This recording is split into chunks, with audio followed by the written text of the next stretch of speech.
ki, bir dəfə də deyirəm, qulağasın, bir də evdə baxarsınız, qısa bir video kimi atacım qrupa. Deyir, cəmi neçə şagird var Yusif? 28 şagird. Deyir, 3 qrupa bölünüblər, Zəhra qulağasın. Birinci qrupa bütün şagirdlərin 7-də 3'ü. Tez bunu hesabladınız, dediniz mənimlə 12 nəfər, böldünüz 7'ye, vurdunuz 3'ə. 2 ve 3. qrupların deyir, uşaqlarının sayı isə 28 idi. 12'si getdisə 2 ve 3. qrupa neçə uşaq düşdü? 16. Deyir, onların nisbəti 3 ve 5 kimidir. Əgər belə görsəniz 3 ve 5 kimi. Deməli, bura 3x, bura nədir? 5x. Amma siz tez fikirləşdiniz ki, görəsən ona necə ədəd qoyaq ki, cəmi 16 eləsin. Lazım deyil, özü tənliyə gəlir onsuz da. 3x, 5x. X-i niyə qoyursan? Deməli, bunlar nisbət deyirsə, eyni ədədə vurulub hər ikisi. Cəmi bərabərdir nəyə? 16'ya, x də nəyə bərabərdir? 2'ye. Ayrı-ayrılıqda da tapırsan belə rahat. Oldu? İndi uşaqlar, mən sizə bir dənə məsələ deyirəm. 12. Nəyə quzum? Ben de başa düştüm. Ben de. Ben de. Şey. 3 tane var. Ben de 2 dördüm. Ne? 3'ü dördüm. 12'den var 3 tane nispet. Deyirəm, onu deyirəm də. Silin bunu. Hə. Qulaq asın mənimə indi. 13'də, neçədir bu? 12. Dərslikdə səhifə 41, nömrə neçədir? 12. Gör nə deyir Nuray? Deyir ki, anar lenti 2-3-8 nisbətində bölür. Ben de başa düştüm. Qulaq as. Bir dənə lentdir. Bax, bir lentdir. Neçə hissəyə bölüb bunu? 3 hissəyə bölüb. Neçə hissəyə? 3 hissəyə. Biri deyir 2'dir, biri 3'tür, biri nədir? 8'dir. Bu bilsiz nə deməkdir? 2x, 3x. 2x, 3x, 8x deməkdir. Niye koyduk şu an? O qaydadır. Mən Onun iki yanında onu istəyirəm. sabit əmsaldır. Onun adına əslində mütənasiblik əmsalı deyilər, biz qabaqda keçəcəksiniz. Ben taptım. Oldu mu? Əslində keçən demişəm, mən nəysə belə düz Ben mütənasib demişəmsə. Hə. Ben küçüksen yani 2. İndi baxın sizə görədir. Deyir, kiçik hissənin uzunluğu 12'dir. Kiçik havadır. Hayır, beraber de 12 ya. Artıq burada 12, x beraber de 6 ya. qışqırmayın da. 2x bərabərdir nəyə? 12 ya. 12'ye. Onu x'i tapsam neçədir? 6. Nihal. Onda bu birinci hissə 2x ise neçə tapdın? 12. Ben O diyebilirim. zaten var idi də. Ben değil miydi kalın? Qalan bir şey qalmadı. Bu sessiz değil.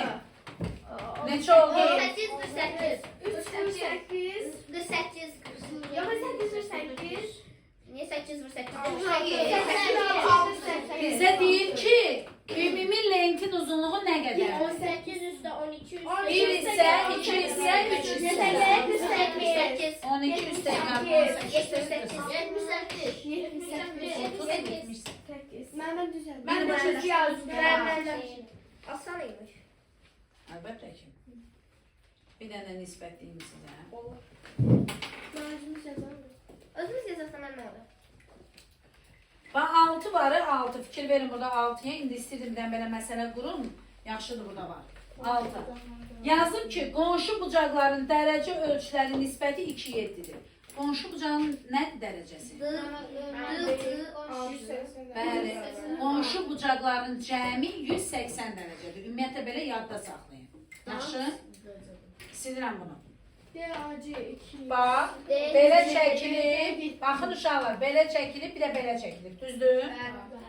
Bura A'dır, bura C'dir, bura D'dir, bura nədir? B'dir. Bura X'dir, bura nədir? Y'dir. X üstə gəl, Y həmişə neçə dərəcədir? Həmişə. Sənə indi deyir ki, qonşu bucaqların dərəcə ölçüləri nisbəti 2'nin 7'yədir. 2'nin 7'yədir. Yəni bu kiçik nisbəti, bu böyük nisbət. Sizcə bura nədir? 2K fərqləndirirəm də. İsin 2A yaz. İsin 2B yaz. 2X yaz. Burada yaz 7K. 7K. Axı burada X var da ona görə mən dəyişdim. Onda bunun yerinə yazaram nə? 2K üstə gəl. Bunun yerinə yazaram nə? Beraber 180 K beraber 180 9 K beraber değil mi? Desə kiçik bucağı tap, kiçik bucaq 2K'dır. 2 var ki. 40 ben 120. 120. Ben 140. 120 yok. Ben Gördün sen gözəl. Ben düz yazmışım. Ben de. Buna deyirlər ki, hər hansı bir ədədin nisbətlərə bölünməsi. Bəli. Müəyyən bir hissələrə bölünməsi.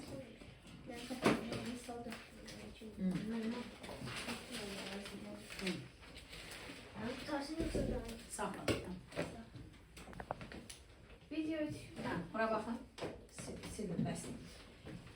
Deyir ki, buğda və arpa zəmilərinin sahələri 9-5 nisbətindədir. Gəlin uşaqlar, səhifə 41-də dərslikdə.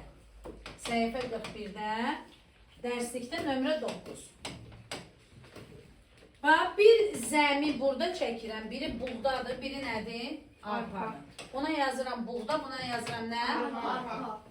Deyir ki, buğda və arpa zəmilərinin sahələri 9-5 nisbətindədir. Sahə nədir? Ölçü vahidi, eləmi? Tutaq ki, bura nə bilim 100 metrdir, o biri tərəfə 50 metrdir. 100-ü 50-yə vurur, sahəsini tapır. Sahə vahidi o deməkdir. Deyir ki, bunların sahə vahidiləri deyir, buğda və arpa. Birinci hansı söz gəlir? Buğda. Deməli, birinci ədədi buğda götürəcək. 9. Buraya yazaq 9x. Bir de İkinci gəlir arpa. 5 Qışqırmayaq. Hansı çoxdur? 9x. Hansı azdır? 5x. 20 vahiddə çoxdur. Toplayırıq. Ay uşaqlarım, bax görsən bayaq izah elədim, yenə eyni sözü deyirsən. Bayaq sizə dedim ki, sənə desə ki, müəllimə bundan nə qədər böyükdür, bu müəllimədən nə qədər kiçikdir sözü olanda çıxma əməl eləyirsən. Və yaxud da ki, müəllimə Kənandan neçə dəfə böyükdür? 9x-dən 5x. Kənan müəllimədən neçə dəfə kiçikdir, böləcəksin. Xacı. Deməli 9x-dən o 5x-i çıxıb ki, o sənə deyir ki, bu bundan çoxdur da. Mənim sonra da 20-nin böləcək doğru. Gözəl qızım, sənin var 10 kitabın, mənim var 20 kitabım. 20-dən 10. Mənim kitabım sənin kitabından nə qədər çoxdur? Onu tapaq. Ha, niyə dedin 10? Çıxdı. Sənin kitabın mənim kitabımdan nə qədər azdır? 10. Niyə 10 dedin? Məsələn. Deməli bir şeyin, bir kəmiyyətin, bir ifadənin digərindən az və ya çox olduğunu tapmaq üçün çıxmaq lazımdır. Neçə dəfə az, neçə dəfə çox olduğunu tapmaq üçün bölmək lazımdır. Dəfə desə böləcəksiniz, neçə çox, neçə az desə çıxacaqsınız. Deyirəm. Deməli bu da bərabərdir deyir nəyə? 20 hektara. Hektar sahə vahididir. Bir hektar, bir də bunu eşitmişkən xatırlayaq, bir hektar nədir? Bir hektar nədir? 100 ardır. Bir hektar nədir? 10.000 kvadrat metrdir. Bir ar neçə kvadrat metrdir? 100 kvadrat metrdir. Oldu? Bunları dedi dəftərinizə qeyd edərsiniz. 9 istən 2 idi. 9x-dən 5x-in çıxırıq, qalır 4x. 4 istən 20. 20, x də bərabərdir 5. Bura bax indi. Nazlı xanım. 45. 9'u 5'e vur kuzum. 45. 25. 5'i vur. 25. Tamam saxlamış. Bak. Buğda sahəsi arpa sahəsindən neçə vahid çoxdur? 20. Onu çıxanda da 20 verir. Anladın mı? Evet, anladım. Merhaba. Hər zəminin sahəsi, hətta onu da tapdıq hər zəmin. Bu qədər.